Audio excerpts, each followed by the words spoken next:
अस्पतालों में जो है इमरजेंसी के केसेस बहुत ज़्यादा बढ़ जाते हैं। सबसे पहले हमारी फ्राइड आइटम्स आएंगी, उसके बाद बाकी सब चीज़ें। लोग अफ्तारी को अलग खाते हैं, लोग मेजर मील अलग खाते हैं। कुकिंग ऑयल को प्रेफर करना चाहिए। सबसे पहले तो ये कि हर घर के अंदर मैं बताऊंगी घी को निकाल दें। वो एक बड़ा ट्रेंड है डिटॉक्स ड्रिंक का। लेडीज़ ने वेट लूज करना ही करना होता है, उनके लिए स्पेशली ये डिटॉक्स ड्रिंक्स होती हैं। तो बस हम एक हेल्दी जो है अफ्तारी की प्लेट क्या होनी चाहिए, और सबसे पहले जैसे रोज़ा खुलता है तो हम सबसे पहले किन चीज़ों को प्रेफर करें? 1 फ्राइड आइटम अ डे।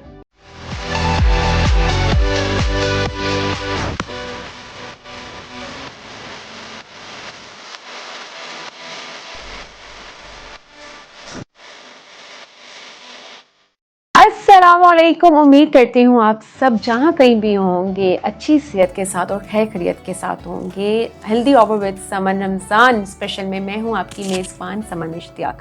सबसे पहले तो जनाब आप सबको रमज़ान की बहुत बहुत मुबारक हो। हम रमज़ान के बाबरकत महीने में दाखिल हो चुके हैं कि अल्लाह ताला इस बाबरकत महीने में हम सब की तमाम इबादत को कबूल करें। तो जनाब जब आती है रमज़ान की बात तो हम कहते हैं कि ये वो महीना है कि इसमें हमने अपना वज़न कम करना ही करना है, लेकिन जब आती है बात आपकी इफ्तारी की तो वहाँ पे हाथ कंट्रोल करना सबसे ज़्यादा मुश्किल हो जाता है। तो आज इस सेशन में हम बात करेंगे कि हम इफ्तारी में क्या ऐसी चीज़ें खाएं, कितनी मिकदार में खाएं, किन कुकिंग मेथड्स के साथ खाएं कि पूरा महीना रमज़ान का हमारा अच्छी सेहत के साथ गुजरे, ना कि हम बीमारियों में मुब्तला हो जाएं रमज़ान के बाद, ना ही हम वेट गेन की तरफ चले जाएं। तो आज हमने अपने इस प्रोग्राम में दावत दी है एक बहुत ही टैलेंटेड और प्यारी न्यूट्रिशनिस्ट तबस्सुम खालिद को। आइए और उनसे बात करते हैं, उनसे पूछते हैं कि हम अपने रमज़ान को किस तरह अच्छे वे में गुजार सकते हैं। अस्सलाम वालेकुम तबस्सुम, कैसी हैं आप? वालेकुम सलाम, मैं बिल्कुल ठीक, शुक्र अल्लाह का। आप कैसी हैं? मैं बिल्कुल ठीक ठाक। सबसे पहले तो आपको बहुत बहुत मुबारक हो रमज़ान की। आपको भी मुबारक, खैर मुबारक, और बहुत शुक्रिया आपका कि आपने हमें टाइम दिया।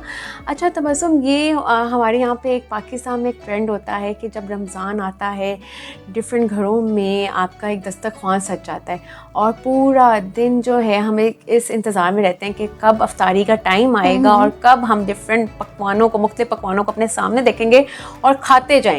तो इसके में हमने ये भी देखा कि रमज़ान के बाद अस्पतालों में जो है इमरजेंसी के केसेस बहुत ज़्यादा बढ़ जाते हैं। गर्ड के इश्यूज़ के साथ लोग आ रहे होते हैं, एसिडिटी के साथ आ रहे होते हैं, तज़ाबियत के साथ, डायरिया के साथ।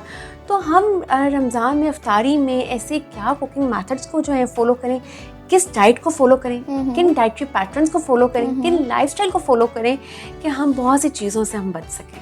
देखें समन, रमज़ान के मंथ में ना वो पर्सन्स भी ये फ्राइड आइटम्स की तरफ और ये पूरे हर चीज़ को खाने का इंतज़ार कर रहे होते हैं जिन्होंने सारा साल नहीं खाया होता, राइट? सब लोग जो है उन लोगों को भी होता है कि यार नहीं, मुझे भी फ्राइड आइटम्स खाने हैं, मुझे भी वही सारी चीज़ें खानी है। और इसके अंदर ये चीज़ है कि जब आपको पता है गैदरिंग बड़ी मैटर करती है, और रमज़ान के अंदर स्पेशली अफ्तारी के अंदर पूरे घर के हर लोग, चाहे वो बड़े से बड़ा है छोटे से छोटा है, हर बंदा साथ बैठता है, दस्तरखान लगता है और हर पर्सन के सामने हर चीज़ अवेलेबल होती है, राइट? चाहे उसको कोलेस्ट्रॉल का मसला है, चाहे उसको यूरिक एसिड है, चाहे वो डायबिटिक पेशेंट है।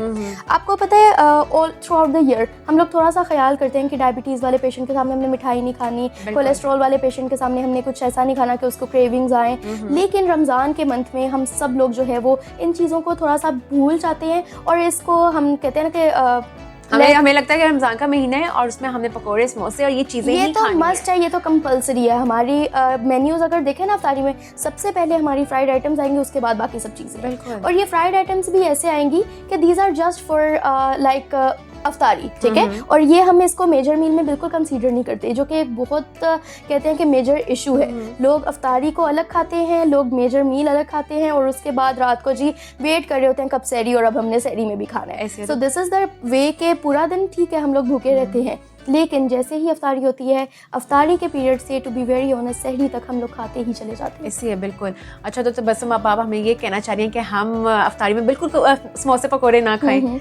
नहीं, देखिए मैं ऐसे ही जुल्म बिल्कुल नहीं करूँगी, क्योंकि to be very honest as myself, खुद मैं एज अ न्यूट्रिशनिस्ट खुद भी मैं बिल्कुल ऐसा नहीं करूँगी। मुश्किल हो जाता है, बहुत मुश्किल है खुद को कंट्रोल करना। और आपको पता है एक चीज़ को हम खुद को बोलते रहना, हमें ये नहीं खाना, हमें ये नहीं खाना, एक दिन नहीं खाएंगे, 2 दिन नहीं खाएंगे, तीसरे दिन हमने उसके ऊपर लिटरली टूट पड़ा है और हमने वो खाना ही खाना है। तो उस चीज़ से बचने के लिए हम खुद को ऐसे नहीं करें, खुद को इतना रिस्ट्रिक्ट नहीं करते, लेकिन हमने उन चीज़ों को, मैं अक्सर जो है वो पेशेंट्स को ये रेकमेंड करती हूँ कि आप लोग हर फ्राइड आइटम का एक डे रख लें। अच्छा, 1 फ्राइड आइटम अ डे, ठीक है। आप ये ना करें कि आपने हर फ्राइड आइटम को एक ही दिन में, ठीक है लिमिटेड अमाउंट में खाना है, लेकिन that is not something safe, ठीक है। मैं ये नहीं कहूँगी कि आपने पकौड़े भी लेने हैं, समोसे भी लेने हैं, आपने जो है वो चना चाट भी लेनी है, कचौरियाँ भी लेनी है, सब लोग आप कम कम अमाउंट में ले, नहीं, ये एक हेल्दी मील नहीं है। आप लोगों ने अगर एक दिन समोसे लेने हैं तो आप नेक्स्ट डे पकौड़ों का रखें, उससे नेक्स्ट डे आप ये दही भलों या चना चाट का रखें, उससे नेक्स्ट डे आप ये बाकी सारी चीज़ों का रखें, ठीक है। तो आपने हर डे में सिर्फ एक अपने आप को ना फ्राइड आइटम पे रिस्ट्रिक्ट करें, ठीक है। हम एक चीट मील कर सकते हैं, एक चीट मील करें, और उसको भी इतना ना करें कि अच्छा आज समोसा डे है तो बस मैंने समोसे ही खाते रहना है। नो, आपने समोसों को भी लिमिटेड वे में रखना है, और बड़ा समोसे को आप ना प्रेफर करें, वो जो बिल्कुल छोटे मिनी साइज समोसे हैं ना, उसको आप 2 से 3 रख लें। अच्छा, आप एक हमें क्वांटिटी बता रही हैं कि हम सिर्फ 2 से 3, इससे ज्यादा नहीं हम बिल्कुल, और 2 से 3 मैं आपको मिनी साइज समोसा की बात कर रही हूँ। आपको पता है हमारी एक इंसानी नेचर है, जब तक हम एक चीज को 2 से 3 बार खाना लेना, हमें लगता है कि नहीं यार अभी तक हम फुल नहीं हुए, ठीक है। तो अगर एक समोसे को हम एक ही साइज में, फॉर एग्जांपल बड़ा समोसा अगर मैं कहूँ कि आपने एक खाना है, लोग नहीं फुल होते, ठीक है। उसी को अगर हम स्मॉल फॉर्म में शिफ्ट कर ले और उसको हम 2 से 3 भी कंज्यूम कर ले, तो वो उसकी इक्वली होता है, उसकी कैलोरीज और उसकी सारी जो चीजें हैं वो उसकी इक्वली होती है। So that is the thing. दूसरी चीज आपने कही कि हम लोग कुकिंग मेथड्स हमारे इंपॉर्टेंट है। डेफिनेटली देखें, कुकिंग मेथड्स आपकी हर चीज़ के अंदर इंपॉर्टेंट होते हैं, चाहे वो अफ्तारी है चाहे वो सहरी है, ठीक है। जैसे आप जिस चीज़ को बना रहे हैं उसके हेल्थ बेनिफिट्स यहाँ तो बढ़ जाएंगे, यहाँ तो कम हो जाएंगे, अच्छा, ठीक है। और इसके अंदर मैं एक बड़ी इंपॉर्टेंट चीज़ सबको बताती हूँ कि अगर तो आपने एक इन्वेस्ट करना है ना एक अच्छी चीज़ में, तो आप एक एयर फ्रायर में इन्वेस्ट करें, ठीक है। क्योंकि फ्राइड चीज़ें वो चीज़ें हैं जिससे हम बिल्कुल भी बैक ऑफ नहीं कर सकते। हम अगर कहें ना कि बिल्कुल हमने रिस्ट्रिक्ट कर दिया, शुगर को हम रिस्ट्रिक्ट कर सकते हैं, हम लोग कार्बोनेटेड ड्रिंक्स को रिस्ट्रिक्ट कर सकते हैं, लेकिन फ्राइड चीज़ों को इंसान नहीं रिस्ट्रिक्ट कर पाता, ठीक है। तो उसके लिए फ्राइड आइटम्स हमने लेनी है, तो इसको आप ऑयल के अंदर जो पैन्स के अंदर फुल ऑफ ऑयल जो होते हैं उसके अंदर फ्राई करने की बजाय आप उसको एयर फ्राई करें, ठीक है। उससे आपका जो एक कहते हैं ना का हार्मफुल लेवल अगर ये है तो वो एयर फ्राइड के अंदर बहुत कम हो जाता है। अच्छा। आपकी क्रेविंग्स भी पूरी हो जाती है, आपको लगता है हाँ मैंने फ्राई चीज़ें खाई भी हैं, और आपको वो इतना ज़्यादा नुकसानदेह भी नहीं होता। बिल्कुल ठीक है, एक तो ये हो गया। और उसके बाद जो हमारे कुकिंग ऑयल्स होते हैं, तो वो हम कौन से जो है कुकिंग ऑयल, कोई आप बताएंगे कि किन कुकिंग ऑयल को प्रेफर करना चाहिए? कुछ समटाइम्स लोगों के घर में ये भी प्रैक्टिस होती है, देसी घी में हम खाने बना रहे होते हैं, सरसों के तेल में बना रहे होते हैं, तो हम किन ऑयल को प्रेफर कर सकते हैं? देखिए, सबसे पहले तो ये कि हर घर के अंदर मैं बताऊंगी घी को निकाल दें। अच्छा, ठीक है। Ghee is the major cause of cholesterol, आपकी हार्ट प्रॉब्लम्स, आपकी हर चीज़ की जड़ है, ठीक है। घी और चीनी को मैं अक्सर बोलती हूँ कि घी को आप रिप्लेस करें टुवर्ड्स ऑयल। अब मैं ऑयल की अगर यहाँ पे स्पेसिफिकेशंस बताती चलूँ तो काफ़ी लोग होते हैं जो अफोर्डिंग नहीं होते, राइट। तो ऑयल्स के अंदर भी आपको पता है कैटेगरीज होती हैं, कुछ ऑयल्स जो हैं वो काफ़ी महंगे भी होते हैं, लोग अफोर्ड नहीं कर पाते। तो इसको सबसे पहले तो मैं ये कहूँगी कि आप घी से अगर ऑयल पे ट्रांसफर हो रहे हैं ना, तो this is the first step towards a healthy lifestyle, ठीक है। घी को आप हटा के आप ऑयल की तरफ आएँ, और ऑयल के अंदर फिर आपकी डिफरेंट कैटेगरीज आती हैं। आपने अपने अकॉर्डिंग, अपने बजट के अकॉर्डिंग जो है वो किसी भी ऑयल को आपने खरीदना है और उसको इन अ लिमिटेड फॉर्म आपने यूज़ करना है। ठीक हो गया। अच्छा, तो बस एक तो आपने हमें ये बता दिया कि हम फ्राइड चीज़ें ले सकते हैं, खा सकते हैं, लेकिन एक मिकदार में। उसके बाद यहाँ पे एक ट्रेंड है कि मशरूबात, मीठे के जो हमारे प्रॉपर एक जग बने होते हैं, 2-3 मशरूबात एक टाइम पे होते हैं, और उसके बगैर तो हमें लगता है कि हमारी अफ्तारी जो है वो इनकम्प्लीट है। तो वो कौन कौन से मशरूबात को हम प्रेफर कर सकते हैं और कौन कौन सी चीज़ों को हम अवॉइड करें ताकि हम बच जाएं बहुत सी चीज़ों से? अच्छा, देखिए, ये जो ड्रिंक्स की बात आती है ना, तो ड्रिंक्स में मैं सिर्फ ये कहती हूँ कि कार्बोनेटेड ड्रिंक्स के अलावा आप लोग जो है ना वो चीज़ें ले सकते हैं, ठीक है। फॉर एग्जांपल देखिए, अब पूरा दिन के हम प्यासे हैं, हमने डेफिनेटली अपनी प्यास को भी बुझाना है, और वो सिंपल ग्लास ऑफ वाटर नहीं कवर कर पाता, ठीक है। अब उसके लिए लोगों की गलत प्रैक्टिस को मैं यहाँ पे सिर्फ एक हाईलाइट दे देती हूँ कि अगर वो उसको ख़त्म कर देना तो डेफिनेटली वो इन चीज़ों को ले सकते हैं।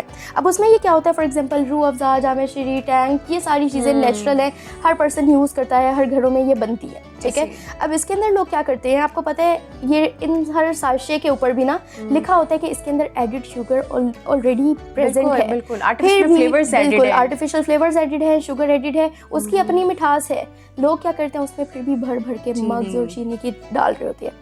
तो ये एक बहुत ज़्यादा गलत प्रैक्टिस है जो कि आपके ओवरऑल जो सारी ड्रिंक्स की कैटेगरीज है ना उनको तबाह कर देती है, ठीक है। तो आपने अगर ड्रिंक्स यूज़ करने हैं, डेफिनेटली ड्रिंक्स यूज़ करने हैं, तो उसके अंदर आपने चीनी को निकाल दें, बिल्कुल भी यूज़ ना करें कुछ, क्योंकि उसके अंदर ऑलरेडी एडिड शुगर है, ठीक है। और कुछ लोग ये करते हैं कि रूह अफ़ज़ा को कम डालते हैं लेकिन चीनी की मिकदार ज़्यादा डालते हैं कि यार नहीं वो मिठास हमें जो है ना वो मिल जाए। तो ऐसे खुद के साथ नहीं करें। और जैसे कि आपने बोला कि केसेस बड़े ज़्यादा आ जाते हैं रमज़ान के बाद, इवन बिटवीन रमज़ान भी हॉस्पिटल्स भरे होते हैं। आपको पता है फूड पॉइजनिंग से, कैफिनेट ये जो है ब्लॉटिंग वगैरह से, बाकी सारी चीज़ों से लोग जो है ओवर कंजम्पशन कर लेते हैं चीज़ों की और उसके बाद वो हॉस्पिटल्स में जाते हैं। अच्छा। So same case is this कि अगर आप लोग एक चीज़ को अच्छे वे में यूज़ कर लेंगे, फॉर एग्जांपल चीनी को निकाल के आप रूह अफ़ज़ा को ही थोड़ा सा ज़्यादा डाल देंगे मिठास के लिए, अपनी क्रेविंग को फुलफिल करने के लिए, तो आपको बाद के हार्मफुल इफेक्ट्स का सामना नहीं करना इतना नहीं करना पड़ेगा। बिल्कुल। अच्छा, तो बस what do you think about fruit juices जो होते हैं हमारे,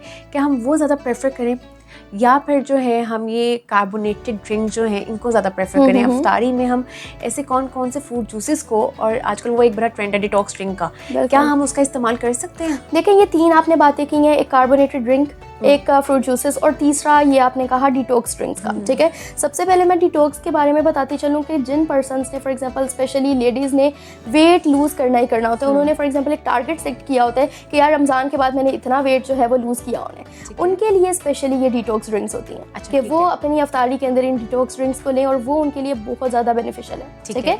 दूसरी तरफ लोग आते हैं जो वेट मेंटेनेंस के लिए होते हैं, उनके लिए मैं कहूँगी कि कंपैरिजन में as a comparison of carbonated drinks के कोला रखी हुई है, स्प्राइट रखी हुई है, बाकी सारी चीज़ें रखी हुई हैं, उनके कंपैरिजन में आप अगर आप फ्रूट जूसेस ले रहे हैं तो डेफिनेटली उससे आपके न्यूट्रिएंट्स भी फुलफिल हो रहे हैं, उससे आपकी जो है वो हाइड्रेशन भी कंप्लीट हो रही है, आपकी मीठे की क्रेविंग्स भी कंप्लीट हो रही है। इसमें भी लोगों की समन गलत प्रैक्टिस है कि फ्रूट जूसेस में, इवन मिल्क शेक्स में वो लोग चीनी का इस्तेमाल करते हैं, ठीक है। तो चीनी काइंडली फॉर गॉड सेक अपनी जो है वो डाइट से अपनी ज़िंदगी से निकालें उसको। अगर आपने शिफ्ट करना है टुवर्ड्स आप स्टीविया शिफ्ट कर दें, आप जो है वो शक्कर या गुड़ की तरफ शिफ्ट कर दें, क्योंकि कुछ लोग दही के अंदर भी जो है ना वो चीनी का इस्तेमाल करते हैं, तो उसको भी अगर आप गुड़ और शक्कर की तरफ शिफ्ट करेंगे तो वो आपके लिए काफ़ी ज़्यादा बेनिफिशियल है।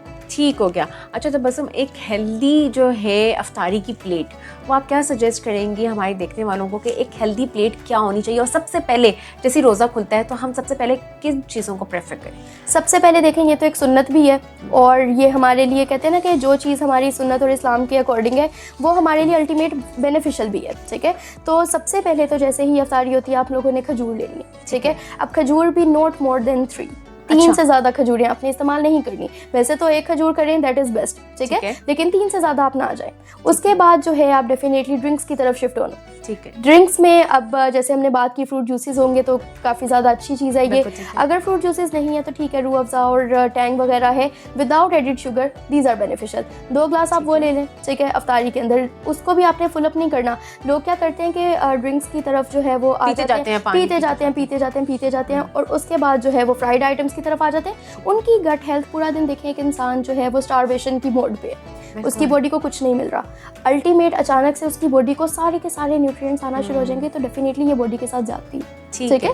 So that is the thing कि आपने जो है वो खजूर पहले प्रेफर की, उसके बाद हमने बिल्कुल ड्रिंक्स की तरफ मूव ऑन किया। उसके बाद आपने जो भी मैंने आपको बताया, एक फ्राइड आइटम आपने आगे रखा हुआ है उसको आपने प्रेफर करना है और वो आपने ले लिया। उसके बाद दैट्स इट, फिनिश। उसके बाद आपने वो जो नमाज ब्रेक होती है, नमाज ब्रेक की तरफ जाएं, अपना काम शाम करें और उसके बाद जो आपका एक डिनर होता है प्रॉपर वो आप लें। आपने ये नहीं करना कि आपने अफ्तारी के साथ ही डिनर को भी ले लेना है, ठीक है, और उसके बाद अगेन डिनर लेना है, डिनर 1, डिनर 2, डिनर 3 ऐसे चलते रहते हैं, बिल्कुल ऐसे चलता रहता है। तो आपने खुद को थोड़ा सा कंट्रोल करना है और देखिएगा जो इंसान इसको प्रेफर करेगा ना, जो इंसान इसके ऊपर अमल करेगा, ये सुनने में और बोलने में तो बहुत छोटी छोटी और बिल्कुल यूजुअल सी बातें हैं, लेकिन जो इंसान इस पे अमल करता है डेफिनेटली उसको खुद के अंदर और ओवरऑल बॉडी के अंदर बहुत ज़्यादा ड्रास्टिक चेंजेस नज़र भी आते हैं कि यार हमने कितने हेल्दी फॉर्म में अपना रमज़ान गुजारा। और एक और चीज़ यहाँ पर मैं बड़ी इंपॉर्टेंट डिस्कस करती चलूँगी। देखें, रमज़ान के अंदर जैसे हम ओवर कंजम्पशन कर लेते हैं, ठीक है, इस ओवर कंजम्पशन की वजह से ही हम ऑल ओवर द रमज़ान थके रहते हैं, स्लीपी हम हर टाइम रहते हैं, हर टाइम हम कहते हैं यार सोने दो। रमज़ान रोज़े में तो वैसे ही सो रहे होते हैं, सहरी में भी सो रहे होते हैं, और अफ्तारी के करने के फ़ौरन बाद हमारे अचानक से एक जो है ना वो स्लीप थ्रिल आता है कि यार हमें बस सोना है, ठीक है। ये सारी चीज़ें हैं आपकी ओवर कंजम्पशन ऑफ फूड की वजह से। तो अगर तो आप एक हेल्दी वे में रमज़ान को भी गुजारना चाहते हैं, अपनी अच्छी तरीके से इबादत वगैरह करना चाह रहे हैं, तो आपको ख़ुद को थोड़ा सा कंट्रोल, थोड़ा सा लिमिटेड लेके चलना चाहिए और आपको हेल्दी और क्लीन जो है ना वो करनी डाइट की prefer तरफ जो है करनी वो चाहिए। प्रेफर जाना क्या हम चाहिए। रमज़ान को भी अच्छे तरीके से गुजार सकते हैं सब कुछ खा कर, बिल्कुल। लेकिन प्रेफर करता है कि आप कितनी मिकदार में खा रहे हैं और किस तरह से खा रहे किस हैं। तरह से खा बिल्कुल रहे हैं। ठीक है, बहुत शुक्रिया तबस्सुम आपका, आपके टाइम का और हमें इतनी अच्छी चीज़ें सिखाने का। Thank you so much. उम्मीद करती हूँ आपको आज की एपिसोड बहुत पसंद आई होगी। एक नए एपिसोड में एक नए मेहमान के साथ मैं आपकी खिदमत में हाजिर होंगी। तब तक अपना और अपने से जुड़े तमाम रिश्तों का ख्याल रखें और हमारे चैनल को सब्सक्राइब करना ना भूलें और बेल आइकन को क्लिक करना ना भूलें। शुक्रिया।